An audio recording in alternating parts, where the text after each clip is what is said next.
The distress call was never meant to reach humans.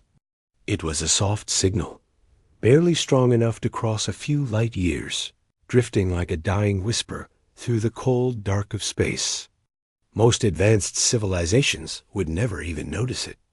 Their scanners filtered out weak signals automatically.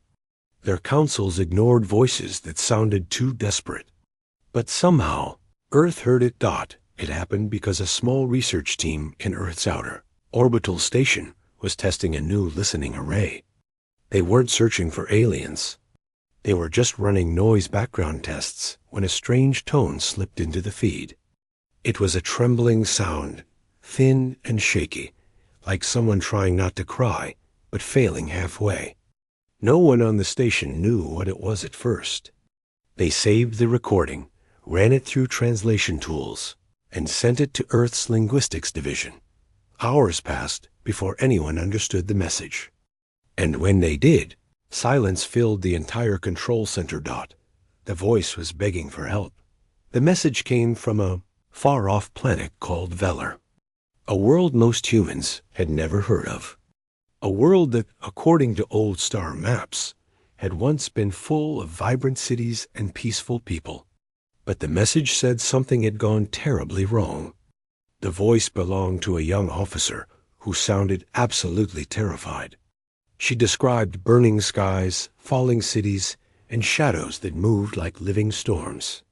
She said her people could not fight back. She said they had nowhere else to run. Her last words before the signal broke were simple. If anyone is out there, please hear us. Most people on Earth didn't know the word Dreadworlders. The universe called humans many names. Deathworlders, Warborn, Iron Species, because Earth was famously dangerous, and its people famously stubborn. Humans grew strong in a place where everything tried to kill them. Storms, beasts, diseases, cold, heat, each other. Many alien races believed humans were unpredictable, frightening, and far too willing to dive into chaos. They called Earth a death world, meaning a world where survival shaped every creature into something fierce. But among humans themselves, those legends were just stories. People still saw themselves as ordinary, flawed, emotional, hopeful. And maybe that was why the distress call hit so deeply. A planet was suffering. Someone was crying out. And Earth had heard them. When the United Earth Council met to discuss the signal, the room was split. Some leaders wanted to ignore it. They argued that Earth had many problems of its own. Others feared that responding to unknown threats might pull humanity into a conflict far bigger than they were prepared for. But there were also voices that spoke with quiet certainty. They reminded the Council that Earth had once been alone too. That when humans cried out, no one came. And maybe this was their chance to do better.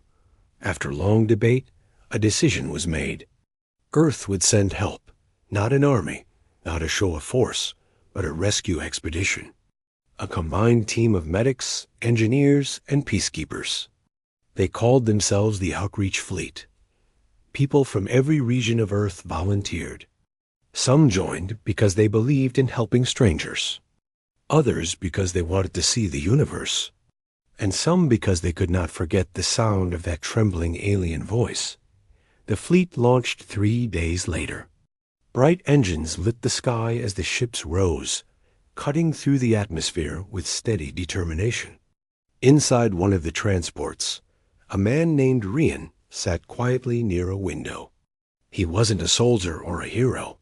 He was an engineer who had grown up fixing broken machines in a crowded neighborhood on Earth. His hands were strong, but his voice was calm, almost soft. He joined the mission because he couldn't shake the thought that somewhere, someone was waiting for them, terrified and alone. Across from him sat a medic named Asha, organizing her medical kit for the 3rd time that hour. She was nervous, but trying to hide it. Unlike many others, she didn't worry about aliens or danger. She worried about not reaching the people in time. She worried about hearing another cry like the one that had arrived in the signal. She had spent most of her life helping anyone she could, even when times were difficult. The idea of a whole planet begging for help made her chest feel tight. The ship hummed as it traveled through the slipstream corridor, a glowing passage that allowed long-distance travel at impossible speeds. For days, the crew lived in that gentle blue light. No one knew exactly what they would find on Velar. The reports were unclear, the message incomplete, the coordinates shaky. But hope kept everyone steady. When the fleet finally dropped out of the corridor, every screen on the bridge flickered with warnings. The star system ahead looked dimmer than expected. Dust clouds drifted around it like bruises. And the planet, once blue and green, was now covered in a strange gray haze. Rian leaned forward, staring in disbelief. The planet looked wounded. Asha whispered, "What happened to them?" The mission commander ordered the first scans. The readings made everyone uneasy. The atmosphere was unstable, as if something had punched holes in it. Heat signatures came from the ground, but irregularly. Some areas burned hot, others were freezing. The power grid was almost entirely offline.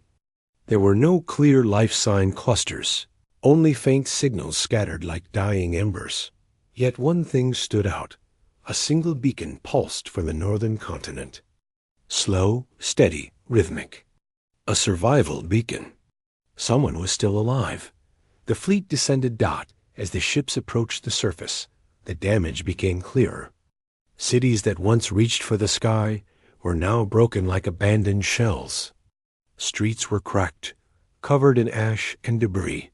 Forests were burned to black stumps. Rivers were muddy and thick. It looked like something massive had swept across the land, something that crushed buildings without slowing down, something that tore through defenses as if they were paper. When Rian stepped out of the transport, the air felt heavy and cold. He wore a protective suit, but even through the helmet, he could tell this place had suffered deeply. Asha walked beside him, scanning for survivors. The rescue team moved cautiously, calling out through their speakers, hoping someone would answer. For hours, there was nothing but wind and distant echoes. But just as the sun dipped behind the ruined horizon, they heard a faint voice, not a human voice. Not a shout. Just a soft tremble, weak, tired, afraid. Dadasha froze. It's the same voice from the signal. They traced the sound to a small shelter, buried under collapsed metal beams. Rian rushed forward, using his tools to cut through the debris. His hands shook slightly, not from fear, but from urgency. He could hear breathing from inside, shallow and uneven. A final beam shifted, and the opening widened. Inside was an alien woman, thin and exhausted, her silver-gray skin covered in dust. Her large, luminous eyes blinked slowly as she tried to focus on the humans. Her voice cracked when she whispered, "You came." Asha dropped to her knees beside her. "Of course we came." The alien's trembling hand reached out, and Rian gently took it, giving a steady squeeze to assure her she was safe. But before they could ask what had happened, she spoke again, barely audible, almost broken. "They're still here," she murmured. "The ones who destroy everything. The ones we called the Endless Night." Her voice faded, but her fear did not. A cold silence fell over the rescue team. Something dangerous had done this to her. Something powerful. Something possibly still wandering the planet. As the team prepared to evacuate her to safety, Rian glanced at the ruins around them. This was no ordinary disaster. This was an attack. And if the attackers were still nearby, then the rescue mission had just become far more difficult than anyone expected. The alien had looked at them with hope. Humans were here now, and no matter the danger, they would not leave these people to suffer alone. That was the moment the story truly began, when a simple rescue became something far bigger. Something that would echo across the stars. Something that would prove why the universe feared humans and why the desperate still called for them. The message that came from the unknown part of the galaxy did not let anyone sleep that night. Even though they still didn't know who had sent it, the sound of fear in that voice kept echoing in the minds of everyone who had heard the recording. People across the research station walked quietly in the hallways, speaking in low tones, as if being louder would somehow disturb whatever was out there.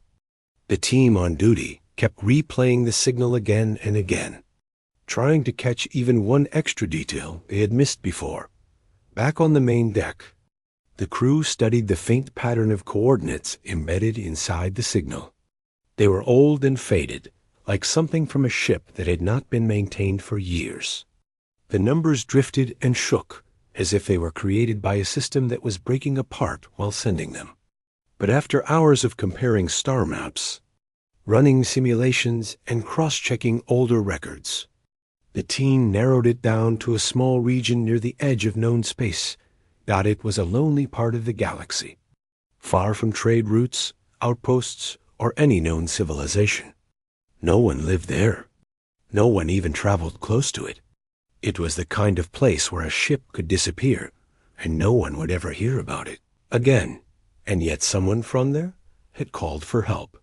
The next morning, the station leaders met with the crew of the long-range vessel that would be sent to investigate. The ship was not the largest, but it was built for endurance and carried strong communication gear. It was normally used for mapping distant regions or checking old satellites. But today, it had a far heavier responsibility. People gathered around to watch as the crew prepared. Some whispered that the message might be a trap. Others worried that the people who sent it were already gone. But everyone agreed on one thing. Ignoring the message was impossible. The voice in the recording was too desperate, too real. The ship left the station silently, and the crew watched the stars stretch into long silver lines as they jumped into faster travel. Once the jump sequence stabilized, the ship settled into quiet humming. Inside, the crew sat together at the main table, reviewing the recording once more. Even though they all had heard it dozens of times, something about it made them listen closely every single time. The part that affected them the most was not the scream or the shaking in the voice, but the last words, "Please, someone, anyone." That plea felt as if it was meant for them personally. The journey took days. They didn't encounter any signals, debris, or signs of passing ships. It was like traveling through an abandoned road in the middle of the night, with no houses, no headlights, no signs of life. The emptiness itself began to feel heavy. When they finally arrived near the coordinates, the first thing they noticed was the strange quiet. Space was always silent, but this silence felt different. It felt empty. Their sensors picked up something faint, a drifting object, not moving fast, not emitting strong signals. They slowly approached Dot. As the shape grew clearer, the crew stared in disbelief. It was a ship, but not one of theirs. Its design was unfamiliar: long, curved plates across its surface, strange markings along its sides, and dark windows that didn't reflect any light. Its engines were shut down. Its hull looked burned or scratched by something sharp. They circled it once, scanning for life. Nothing came up. No movement. No energy readings. The only thing the sensors detected was a cold, weak echo of the same frequency as the distress message. It was the same ship. Someone from this silent vessel had sent that terrified message. But now it floated like a broken promise in the middle of nowhere. After some discussion, they decided to board it. They knew the risks. Boarding an unknown ship was never safe. But leaving without checking was worse. If someone was alive in there, they owed them a chance. The docking process was slow, as the ship's outer hatch seemed damaged. But eventually, the seal held, and the crew stepped into the dark hallway of the alien craft. Their lights cut through the thick shadows, revealing walls that were strangely smooth and curved. The air smelled like something metallic and old. There were scratches on the walls, long and uneven, as if something clawed its way through. The deeper they walked, the colder it became. The first room they entered looked like a control area. Panels were cracked, screens flickering faintly. There were signs of a struggle object scattered everywhere, overturned seats, and marks that didn't look like they were made by tools. Something had happened here. Something violent. They continued, room by room, calling out in case anyone was still alive. But only the hollow echo of their own voices came back. Finally, they reached what seemed to be the central chamber. In the middle of it, a large device sat cracked open. It looked like a communication console, with wires hanging out like broken nerves. The console was the only part of the ship still giving off a faint signal. It was probably the device that had sent the distress message. One of the crew members stepped closer and brushed dust from the surface. Underneath the dirt, they found something carved in a hurried way, as if done by shaking hands, trying to leave a message before it was too late. The characters were in an alien script, but the ship's translator slowly worked on it. After a minute, the translation appeared on their wrist screens. Not alone, only 2 words. The crew stared at each other. The message wasn't a warning about loneliness or isolation. It felt more like a final reminder something had been on this ship with them, something that wasn't part of the crew. They decided to head toward the living quarters. If there were answers, they would be there. The corridors felt tighter, darker. Their lights revealed damaged doors and deep scratches along the ceiling. As they reached the first living area, they noticed something strange. There were personal items left behind: containers, clothes, small decorations. These things told them the alien crew had lived normal lives here. They were not soldiers. They were not explorers. They seemed like people who had been traveling together peacefully. But everything changed the moment they entered the second living chamber. There, they found signs of a desperate escape attempt: lockers pulled open, things thrown around, and a small hatch on the floor that looked like it had been forced shut from inside. The metal was bent inward, as if something had slammed against it repeatedly. It didn't take long to realize that whatever had boarded this ship had tried to reach the people hiding inside. The crew hesitated before opening the hatch. They weren't sure what they would find. They hoped for survivors, but they prepared for something worse. When they finally lifted it, they saw a small compartment below: blankets, empty water containers, marks on the walls, and in the corner, a recording device. One of them picked it up and powered it on. It took a few moments before the screen lit up with a shaky image. An alien face appeared, tired, scared, speaking quickly in a language the translator tried to keep up with. "We tried to run. It came from the dark. We don't know how. It took the others. It scratches the walls. It waits. It learns." The voice cracked. "We cannot fight it. If anyone finds this, please turn back. And warn others. Do not stay here." The recording ended suddenly, as if cut off. The crew stood in silence. Their hearts beat faster, not because of the alien's warning, but because they had already been on the ship for hours. Whatever the alien had tried to warn them about, if it was still around, it could be anywhere. They slowly stepped back toward the hallway, now more alert than ever. Every small sound felt amplified. Every shadow looked like it was moving. One of the crew members whispered that they should leave immediately, but another pointed out something even more disturbing. The scratches on the walls were fresh, new, not old like the others. Something had been moving through the corridors recently. Maybe even while they were inside. The crew hurried back the way they came, trying not to make noise. They kept looking over their shoulders, expecting something to appear. Their breathing grew heavier as they passed through the dark chambers.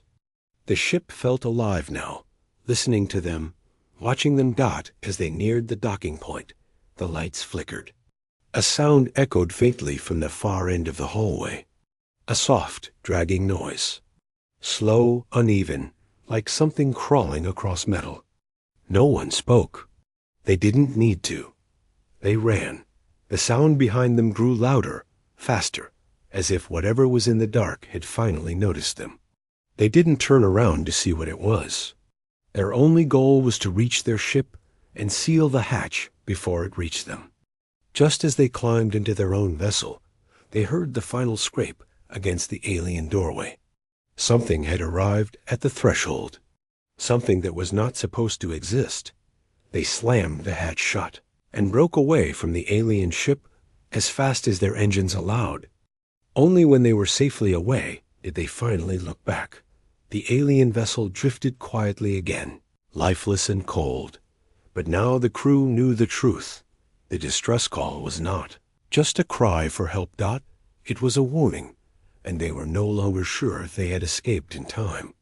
The next few days passed in a strange mix of calm and quiet fear. The outpost sat at the edge of a dying star system, and for the first time since it was built, it felt completely exposed. The crew moved through the hallways with tired eyes, carrying tablets, cables, and half-fixed equipment as they tried to make sense of what was coming. No one said the word panic, but everyone felt it. The cry for help from the distant colony still repeated every few hours. A soft, broken signal that played through every speaker in the observation room. Even though they had heard it dozens of times, it still made everyone fall silent. There was something about the trembling voice and the strange sound in the background that made it impossible to ignore. The crew member who first decoded the signal kept listening to it again and again, trying to separate the noise from the message. But no matter how he tried, the part that mattered most, the warning, remained unclear. The only word they understood was coming, and that alone kept everyone on edge. The science officer spent hours studying star charts, moving markers around with a trembling hand. She tracked invisible paths and guessed possible arrival lines. Every time she finished calculating one prediction, she erased it and began again. Nothing made sense. There was no logical route, no natural explanation, no known species that matched. The faint energy signature hidden inside the distress call. During these tense hours, the crew member in charge of maintenance tried to keep everyone grounded. He moved from section to section, fixing loose cables, tightening panels, checking the generators, and reminding everyone to stay calm. But even he felt a weight growing inside him. The station's defenses were old. The shielding system was outdated. The warning sensors weren't designed for whatever was coming. Still, the team held on to one thought. Someone somewhere might be able to hear their relayed signal. Maybe the cry had reached other human stations. Maybe help was already on the way. It was the only hope that kept them working through the long nights. On the fourth day, something changed. The readings from the outer sensors began picking up tiny disturbances. Nothing strong enough to be a ship, but not random either. Steady, rhythmic pulses, like footsteps in the dark. The navigator sat frozen for several seconds when she first saw them. She called the commander over without taking her eyes off the screen. The commander studied the pattern with a blank expression. His face didn't show fear, but his breathing slowed just a little. He leaned in closer, as if willing the signals to make sense. They didn't. They were too evenly spaced, too consistent, too deliberate. Something was moving toward them with purpose. The crew gathered around the main display. For a moment, no one spoke. It felt like the entire outpost was holding its breath. The maintenance worker finally broke the silence. "It looks like they're walking," he said quietly. Like something huge moving step by step. The commander didn't dismiss the idea. That alone scared everyone more. They increased the range of the sensors, hoping to catch a clearer shape. But the disturbance stayed faint. It seemed to be hiding behind something, maybe a field, maybe a signal blocker, or maybe something entirely unknown. The crew member who studied alien communications muttered a few guesses. But every time he spoke, he stopped midway, as if the words didn't feel real even to him. Later that night, something strange happened again. The station lights flickered, just for a second. Then the floor hummed under their feet. The hum was deep, almost a vibration in the bones, and it wasn't caused by any system inside the station. Everyone felt it at the same time, and everyone froze. The engineer checked the panels and shook his head. "This isn't us," he whispered. The commander walked toward the nearest window. The star outside looked the same, faint, tired, burning weakly. The space around it looked calm, but the feeling inside the station said otherwise. A few minutes later, the hum faded. The lights stabilized. Everything looked normal again, but no one could shake off the feeling that something enormous had brushed past them, without being seen. Another day passed with no new clues. Only that same repeating cry from the distant colony. Every time it played, it felt heavier, like it carried more desperation than before. The younger crew member, the one who always tried to stay calm, finally turned away from the speaker and said quietly, "We should never have heard this. This was meant for someone else. Someone stronger. Someone who actually knows how to face whatever this is." No one disagreed.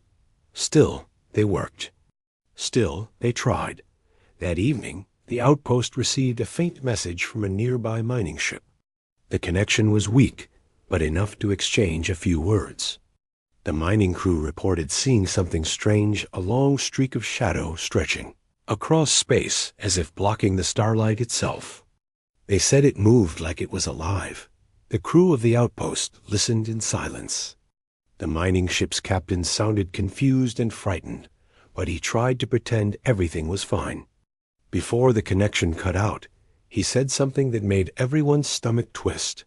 "If you hear anything behind you, don't turn around." The message ended abruptly. No one slept after that. In the early hours of the next cycle, the station sensors triggered again, this time stronger. A clear pulse, then another. Then a large shadow appeared on the long-range scan. It didn't look like a ship. It didn't match any known structure. It was too irregular, too wide, almost like a drifting mass. The science officer zoomed in, adjusting every filter she knew. The shadow pulsed faintly, like it had its own heartbeat. No one had seen anything like that. The commander stood behind her, hands clasped tightly behind his back. He didn't blink. The maintenance worker stepped back from the screen, whispering, "This is wrong. Whatever this is, it isn't traveling. It's watching." The idea hit the crew like cold air. Watching, observing, waiting.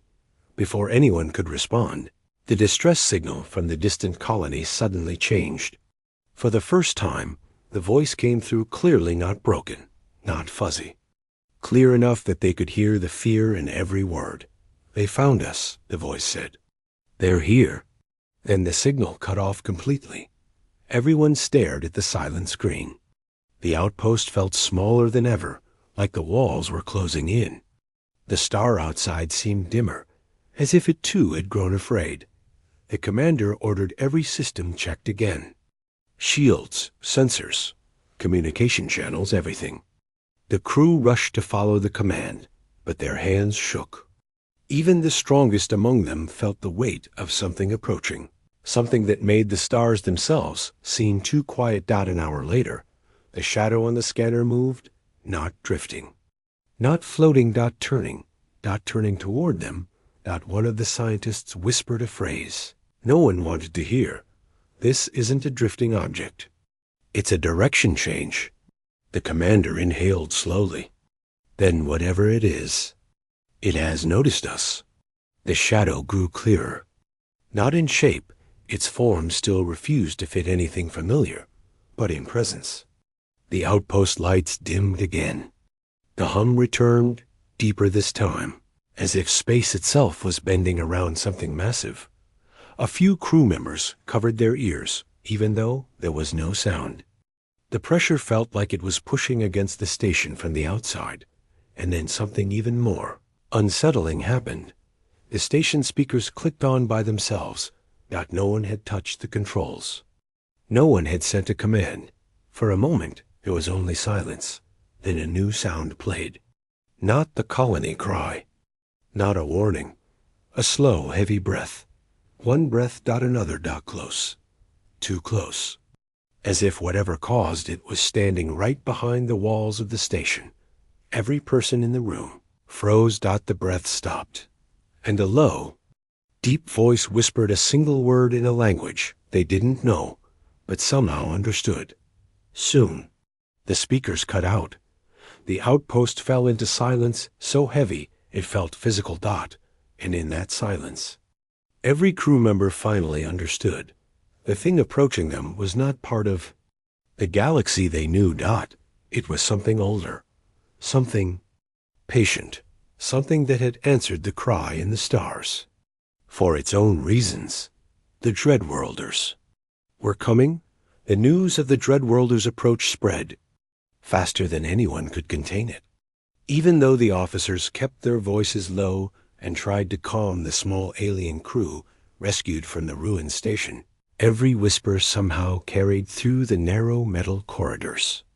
People who had been tired and half asleep only minutes earlier were now fully awake, moving around with tense faces, as if every sound made their hearts jump.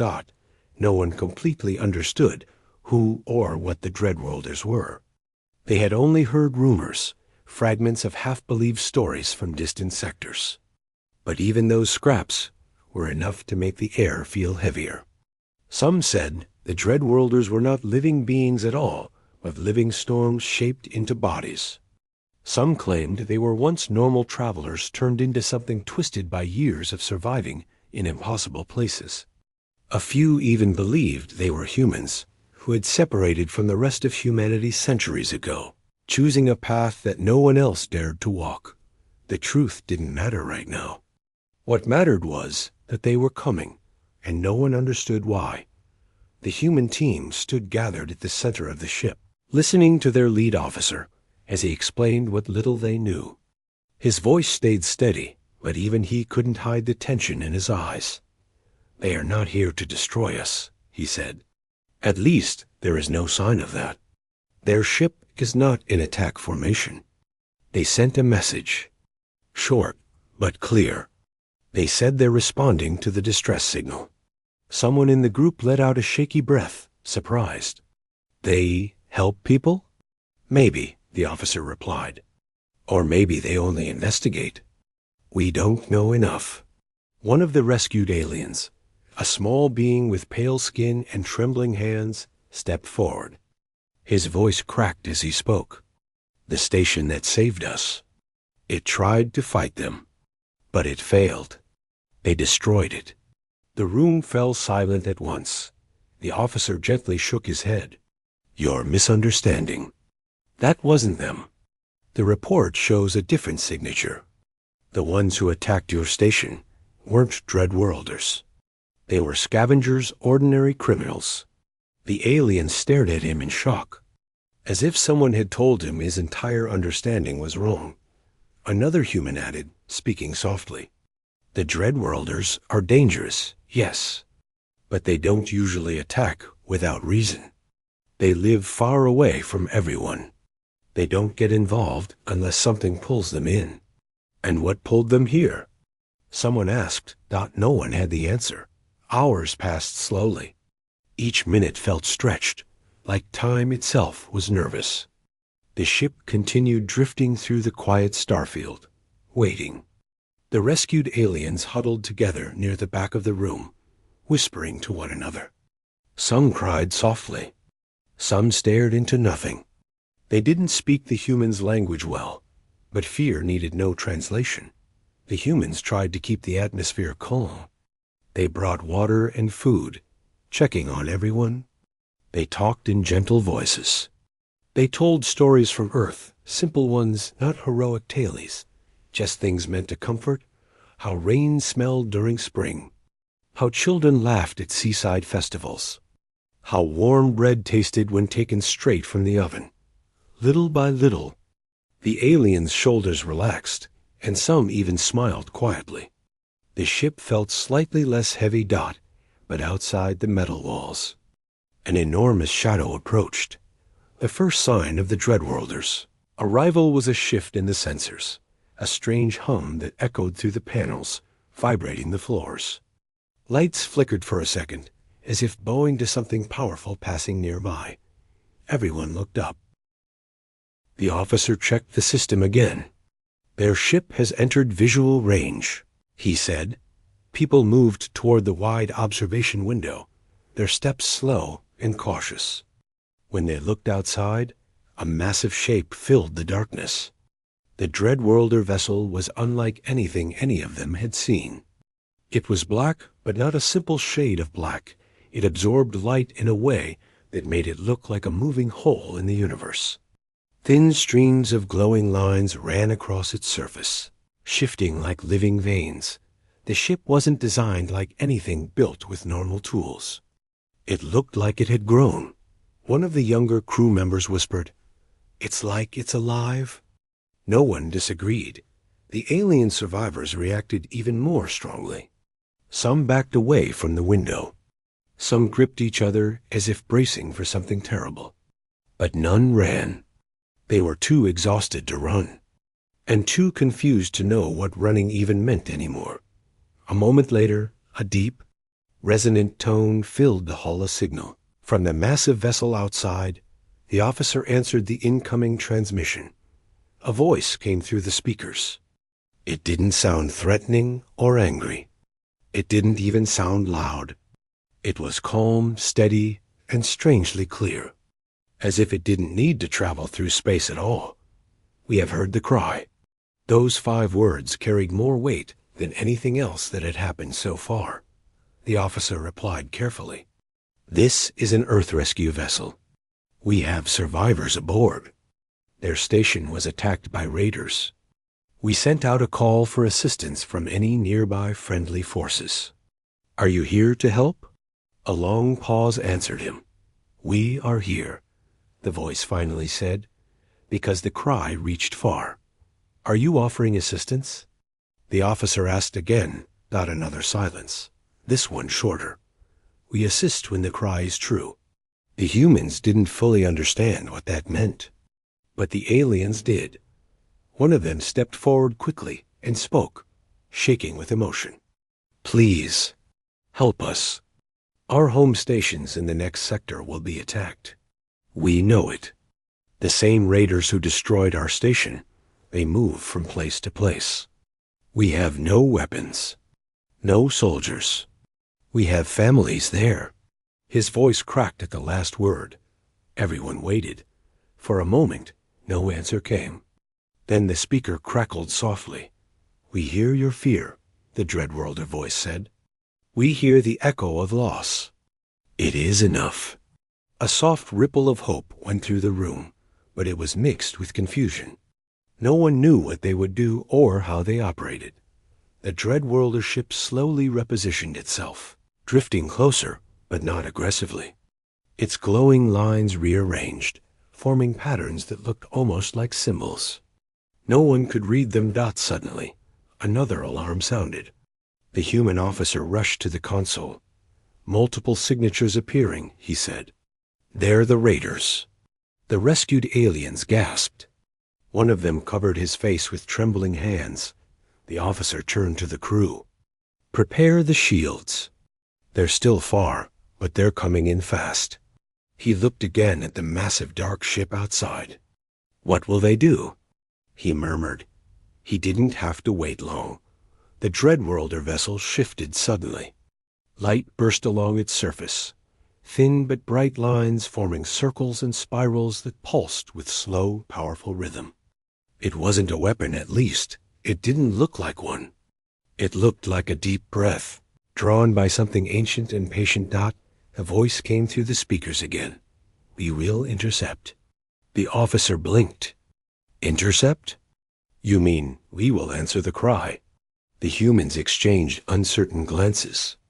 They didn't know whether to be relieved or terrified. The aliens stared, frozen between fear and awe. Outside, the Dreadworlder ship began to move, gliding toward the incoming raiders. It didn't speed up. It didn't fire anything. It simply drifted forward with a calmness that felt almost unreal. The officer switched the screen to external sensors. Everyone watched.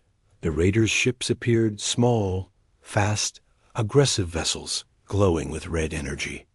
They moved like insects with sharp stingers. They formed an attack pattern, spreading out to try surrounding the human rescue ship, but they never reached it. The Dreadworlder vessel crossed their path. The raiders' scanners reacted immediately, their formation breaking as confusion spread among them. Some ships turned sharply. Some stopped. Some clearly panicked. Whatever the Dreadworlders were, the raiders wanted nothing to do with them. One raider ship fired a warning shot, not at the humans, but at the enormous black vessel. Everyone on the rescue ship held their breath. The shot never reached its target. A ripple of distortion pulsed around the Dreadworlder ship, bending the beam away like it was nothing more than harmless dust. There was no further hesitation. The raiders fled. They didn't fight. They didn't challenge. They simply scattered, engines screaming as they jumped into the far distance. The entire encounter lasted less than a minute. Inside the rescue vessel, a heavy silence followed. Everyone stared at the screen, unsure if they had just witnessed a battle or something else entirely.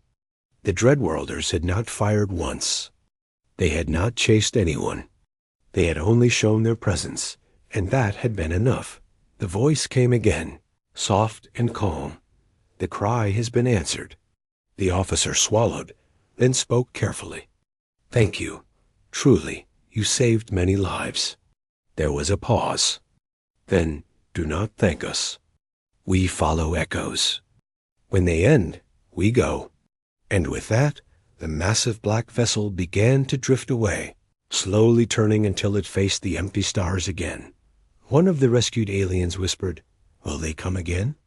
No one knew, but everyone understood one thing. The Dreadworlders were not monsters. They were not saviors. They were something in between, something that listened, something that watched the quiet corners of space, something that moved when the rest of the universe was too frightened or too slowed out, and their presence had changed everything. The humans stayed near the window long after the ship disappeared from sight. Even when it was gone, they felt the strange hum of its power echoing in their chests. That it wasn't fear, that it wasn't comfort, that it was something else, something that made them feel very small. But somehow not alone. Outside, the stars shone quietly, as if they had been watching everything unfold. Inside, the humans and the rescued aliens sat together, breathing easier for the first time in days.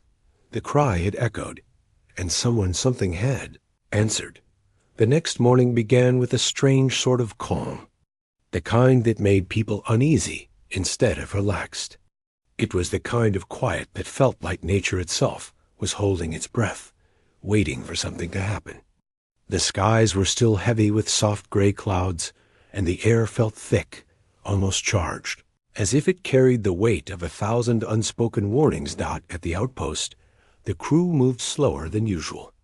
No one said it out loud, but everyone sensed that the events of the previous night had changed something. The arrival of the Dreadworlders had already shaken them deeply. But seeing how the alien group reacted, how they showed fear and relief and hope mixed together, had pushed the humans into an unexpected kind of reflection.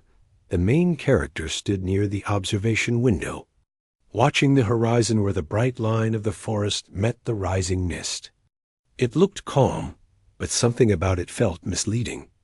Maybe it was because too many things had happened too quickly, or maybe because every unfamiliar detail suddenly felt like a warning. A soft sound behind him made him turn. It was the young assistant, carrying a small data pad and trying to balance a cup of warm drink in her other hand. "They want you in the communications hall," she said quietly, as if her voice might disturb the air. "The Dreadworlders are asking to speak with you again." He nodded, and followed her through the corridor, noticing how even footsteps echoed differently that morning. When they reached the hall, the rest of the team was already there. Some of them looked tired from working through the night, while others had restless expressions that suggested they had barely slept at all. The Dreadworlders appeared on the main screen a moment later. Their leading figure stepped forward, and even though their face wasn't human, there was something deeply familiar in the tension of their posture. It was the same kind of tension humans carried when they needed help, but did not want to show weakness. "We are ready to explain," the alien leader said in a slow, trembling tone. "But we ask for patience. The story is not easy for us to share." The humans exchanged glances. No one interrupted. The alien continued, "Many cycles ago, our world was peaceful. We were builders, explorers, thinkers. But then something emerged from the deepest part of space. It did not speak. It did not communicate. It simply consumed. Worlds, light, life. It left nothing behind." A long silence took over the room. Even through the screen, the weight of the story felt real. "We called it the Hollow Swarm," the alien said. "For a long time, it ignored us. Then one day, it did not." The main character felt something cold settle in his stomach. He didn't know why, but the description felt too familiar, as if he had heard something like this before in one of the old reports buried deep in Earth's archives. "The first time the Hollow Swarm approached," the alien continued, "we underestimated it. We thought it would pass, or that it would choose another direction. We were wrong. Entire regions were lost in a single cycle. We tried to fight, but our weapons were useless. We tried to run, but it followed." The assistant beside him swallowed hard. The alien leader paused, as if pulling strength from a memory no one would ever want to recall. "We escaped with only a few ships. For many years we wandered, hoping to find a safe place. Then we heard the rumors.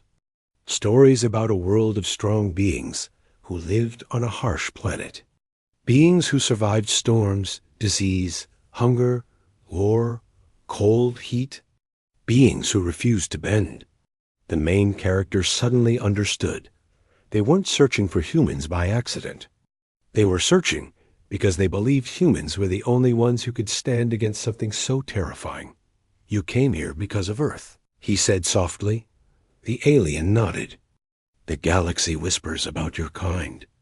The ones who learn to turn disaster into strength, who thrive where other species would perish.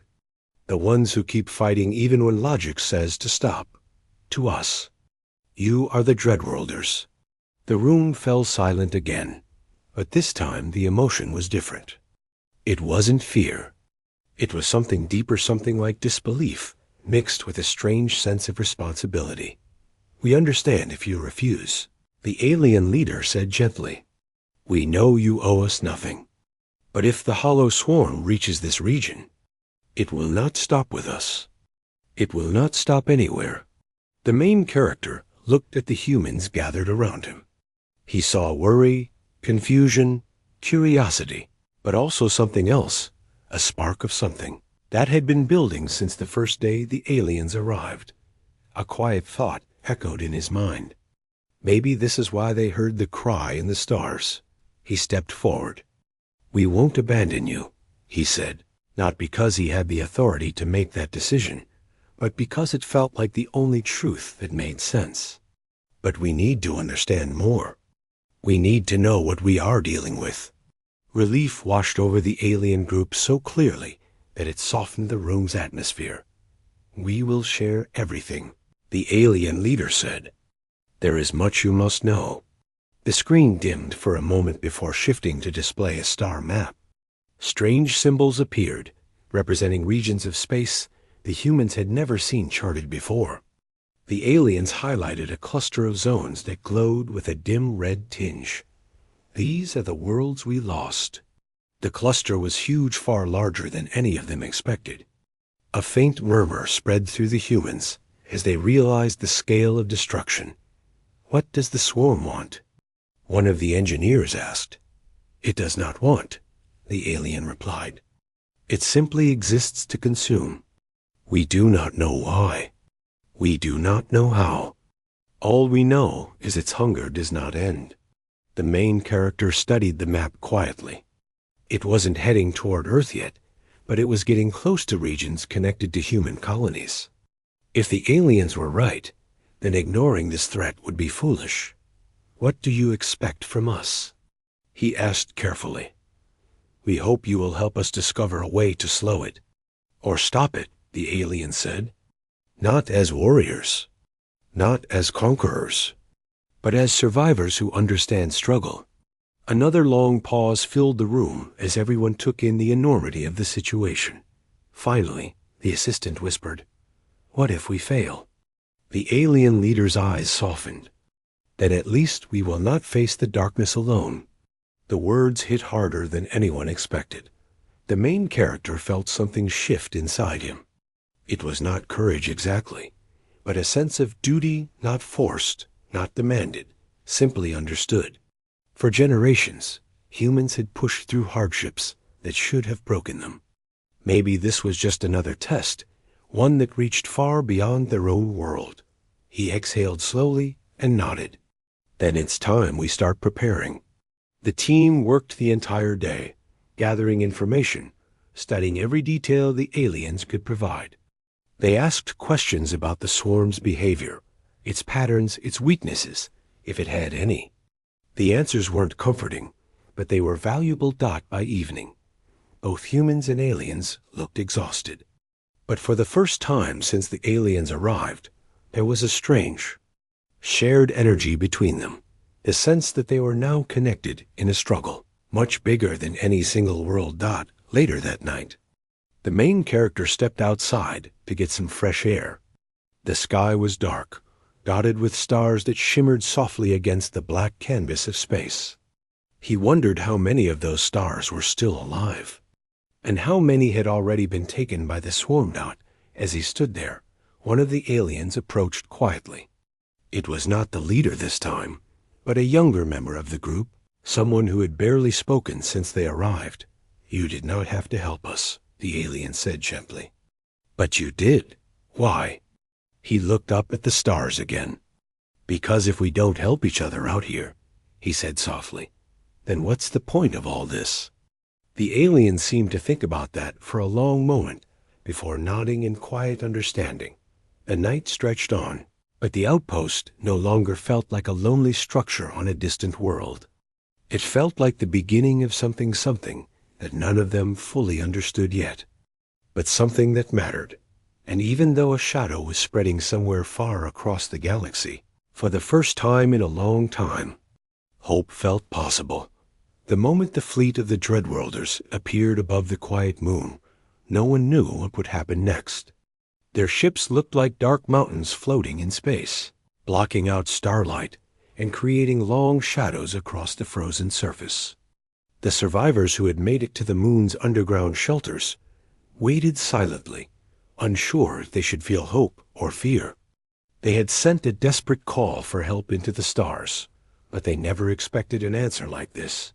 Inside the main shelter, a soft vibration ran through the metal floors. Everyone stopped talking at once. Some looked toward the ceiling as if they could see the massive ships above. Others held their breath, waiting for an announcement or a signal. The young technician who had sent the original distress message stood near the center of the room, trying to stay calm. He kept telling himself that the Dreadworlders wouldn't have come all this way just to watch them suffer. They would not have answered the call if they didn't want to help. At least, that was the hope he held on to. Moments later, a dull sound filled the room, almost like distant thunder. The shelter's metal doors vibrated softly. An older scientist, who had been studying the moon's weak shields, stepped forward and whispered that this was probably the sound of the Dreadworlders landing. The air felt heavier, as if the entire shelter had taken a deep breath and refused to let it go. A sudden beep echoed through the room. The communication terminal on the wall lit up with a message. The technician rushed toward it, his hands trembling slightly as he opened the channel. The screen took a moment to adjust, and then an image of a towering figure appeared. Its face was mostly hidden behind a mask of smooth metal, and strange glowing lines ran across its armor. Even through the static, the presence felt powerful. A deep, steady voice filled the shelter. The language was different, but the translator attached to the terminal quickly converted the words into something everyone could understand. "We heard your cry. We followed your signal. You sought help. We are here." No one spoke at first. They simply stared. The technician swallowed hard, stepped closer to the screen, and introduced himself as the one who had sent the message. His voice shook slightly, but the Dreadworlder seemed to understand his fear. The masked figure lowered its head a little, almost like a small gesture of respect. "You called across the stars," the voice said. Many ignored it. "We did not." Another wave of silence washed through the shelter. Some people exchanged glances of disbelief. Others wiped tears from their eyes. After weeks of running, hiding, and losing hope, these words felt almost unreal. The technician asked what would happen next, and the Dreadworlder answered with a calm confidence that eased some of the tension in the room. "We came because those who hunted you violate the balance. We have crossed worlds to stop them. We will not leave you here alone." The communication ended, and the room erupted with whispers. For the first time in a long while, the survivors felt something warm rising inside them, something close to relief. Not long after, the shelter doors opened from the outside with a slow hiss. Cold air rushed in, and a tall figure stepped through the doorway. It was one of the Dreadworlders, covered in dark armor that looked almost alive. The survivors moved back instinctively, unsure if they should approach or hide. But the figure raised an open hand, signaling peace. "We mean no harm," it said through a translator attached to its suit. "Come with us. Your attackers will not reach you." A small team of survivors followed the Dreadworlder out of the shelter tunnel. The moon's surface was bright and quiet, illuminated by distant starlight and the glowing lights of the massive ships above. The ships hummed with a low, deep sound, almost comforting. They looked strong enough to stand against anything. The Dreadworlder walked slowly so the group could keep up. When they reached a viewing point near a ridge, the survivors saw something they would never forget. In the distance, near the far horizon of the moon, several shapes were rising from the darkness. These were the enemy ships, cold, sharp, and moving silently like hungry shadows. These were the ones who had chased them across star systems and destroyed entire settlements. The Dreadworlder pointed toward them. "They come for you. They believe no one will protect you. They believe we will not stand in their way." The technician felt a sudden fear return to his stomach. He remembered how helpless they had been during the last attack. But the Dreadworlder continued speaking, and the words carried a strange strength. "They do not understand who we are. They do not understand what you have awakened."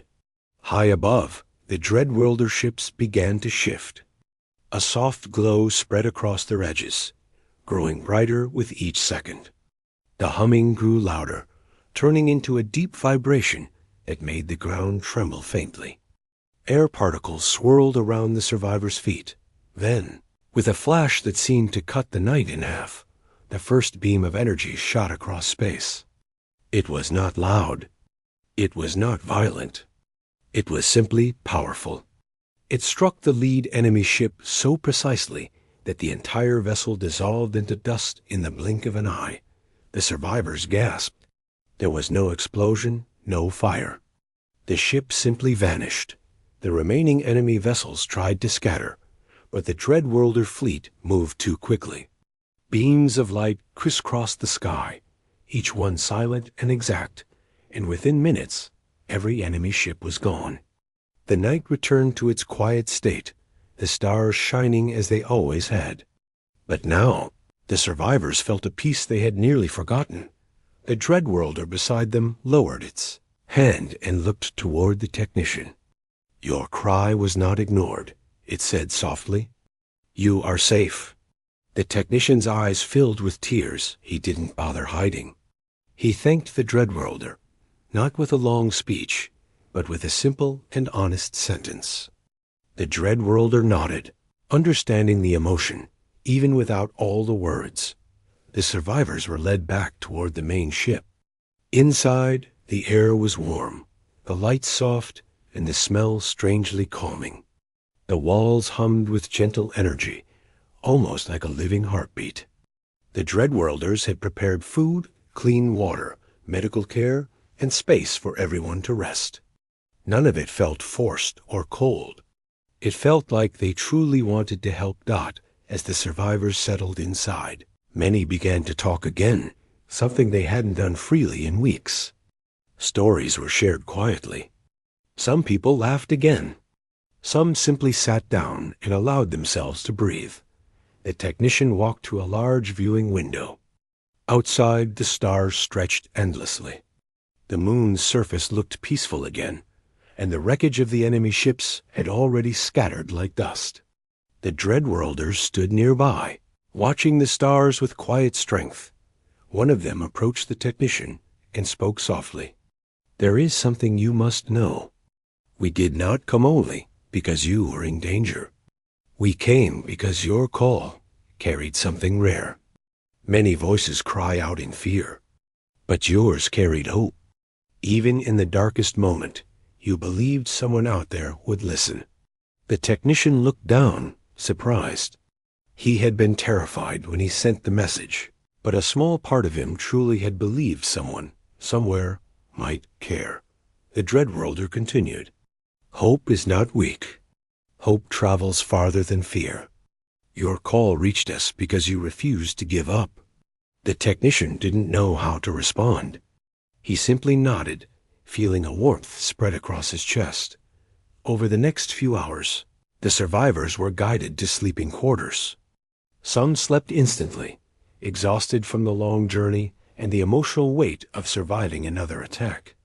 Others stayed awake, whispering softly or sitting alone with their thoughts. The technician sat by the window for a long time. He watched as the Dreadworlder ships slowly shifted position, creating a protective shield around the moon. They moved like gentle giants, careful and deliberate. He realized something important, something he hadn't truly understood until this moment. They were not alone anymore. The universe was vast and filled with many dangers, but it also held unexpected protectors. Beings who listened. Beings who responded Dot when the technician finally stood up. He placed a hand on the cold glass of the window. Their cry had echoed across the stars, and someone had come, not to conquer, not to judge, but to help Dot, and that changed everything. The moon no longer felt like a place of hiding. It felt like the beginning of something new, a future where they would rebuild, recover, and live without fear. A future where the stars were no longer silent. The Dreadworlders had answered their call. And now, for the first time in a long while, the survivors believed the universe still held kindness. They believed tomorrow could be brighter, and they believed they had a chance. A real chance.